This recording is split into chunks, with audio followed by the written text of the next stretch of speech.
పరిశుద్ధ నామానికి స్తోత్రాలు. దేవుని ప్రజలని మీ అందరికీ నా హృదయపూర్వక వందనాలు. ప్రియులారా, దేవుని యొక్క వాక్యంలో మనం గమనిస్తే యేసు ప్రభు వారు ఒకసారి గెరాసేన ప్రాంతానికి వెళ్ళినప్పుడు అక్కడ కొన్ని వేల దయ్యాలు పట్టిన వ్యక్తి సమాధుల్లో నుంచి బయటకు వచ్చాడు.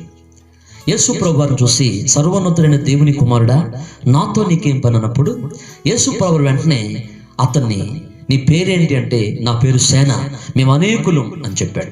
సేన అంటే 2000 నుంచి 6000 వరకు, అంటే ఇంచుమించు గతంలో 2000 నుంచి 6000 వరకు దయ్యాలు ఉన్నాయి. యేసు ప్రభు వెంటనే నోరు తెరిచి ఆ దయ్యాలను గద్దించినప్పుడు అవి అతను విడిచిపెట్టి వెళ్ళి పందుల్లోకి వెళ్ళినట్టు, ఆ తర్వాత ఆ పందులు వెళ్ళి సముద్రంలో పడినట్టు, ఆ సముద్రంలోకి వెళ్తే అవన్నీ చనిపోయినట్టుగా మనం చూస్తాం. ఇలా యేసు ప్రభు ఇంకొన్ని చోట్ల అనేక దయ్యాలను వెళ్ళగొట్టాడు, వారిని బాగు చేశాడు. కానీ బైబిల్లో నేను చూసినట్లయితే నాకు ఒక విషయం కనబడింది. అదేంటంటే, శాస్త్రుల్లో పరిశీలినటువంటి దయ్యాలని యేసు ప్రభు వారు వెళ్ళగొట్టలేదు.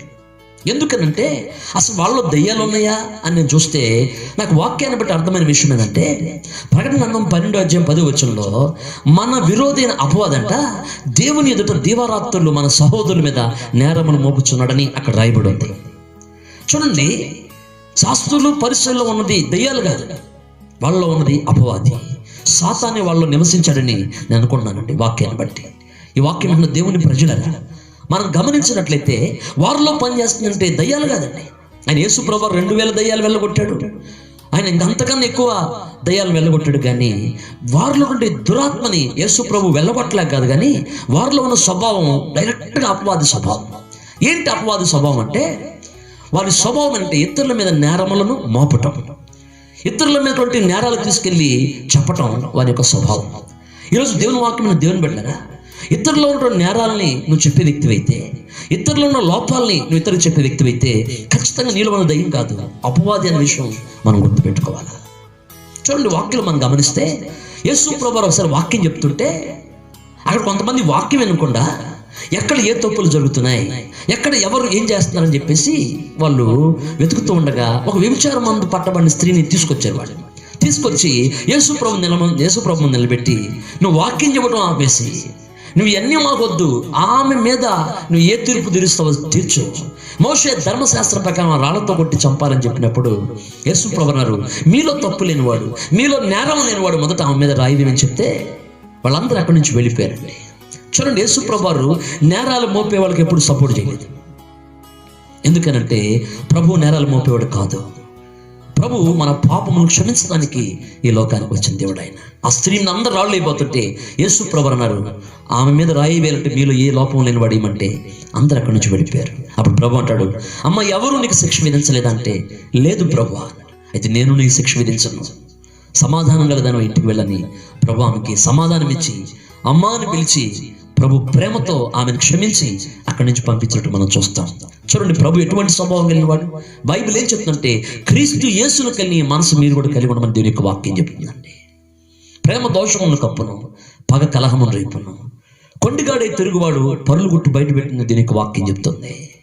చూడండి, శాస్త్రంలో పరిశీలిలో ఎటువంటి ఆత్మ పనిచేస్తుందంటే డైరెక్ట్గా మరి ఆ దురాత్మ, ఆ అపవాది పనిచేస్తున్నట్టు మనం చూస్తాం. వాళ్ళ స్వభావం దేంతో మిళితమైపోయిందంటే, ఎప్పుడు నేరం పట్టుకున్నాను, నాలో పాపం ఉన్నదని మీరు ఎవరిని స్థాపించగలరని యేసు ప్రభువు అంటే, ఆయనలో ఏ నేరం లేకపోయినా దేవాలయమును పడగొట్టే 3 రోజుల్లో తిరిగి కడతానని ఆ నేరం పైన సిలివేసినట్టుగా చూస్తాం. చూడండి, ఎవరిలో అయితే డైరెక్ట్గా సాతాను ఆత్మ ఉంటుందో వాళ్ళు ఎవరిలో ఏ లోపం లేకపోయినా ఏదో ఒక లోపాన్ని కనిపెట్టాలనే ప్రయత్నం ఉంటారు. వీరంతా అపవాది సంబంధులు.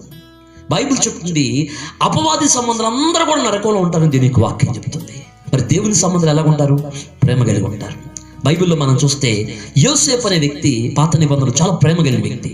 ఎంత ప్రేమ అంటే, తన అన్నదమ్ములు ఎంత అతన్ని బాధ పెట్టి హింసించినా కూడా వాళ్ళని చూడగానే యోసేపు కన్నీళ్లతో ఏడ్చినట్టుగా మనం దీనికి వాక్యంలో చూస్తాం.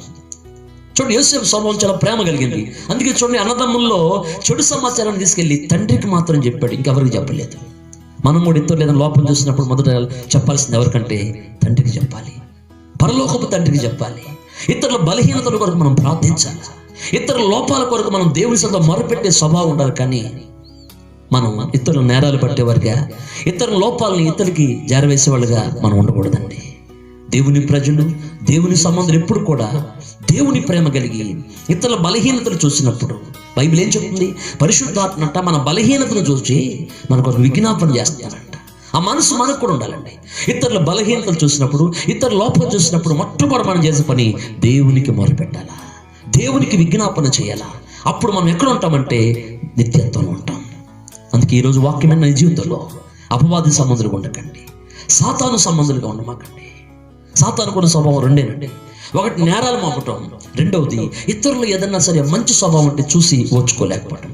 కయ్యూను కూడా చూడండి, సాతాను సంబంధి కాబట్టి తన తమ్ముడైనటువంటి హేబేలు యొక్క క్రియలు మంచివి కనుక అవి చూడలేక తన తమ్ముడి మీద పడి అతన్ని చంపేసి, దేవుడే వచ్చి నీ తమ్ముడు అని అడిగితే నా తమ్ముడికి నేను కావలివాడిని అని చెప్పి అతను తప్పించుకొని చివరికి దేవుని యొక్క శిక్షకి, శాపానికి గురినట్టుగా మనం చూస్తాం.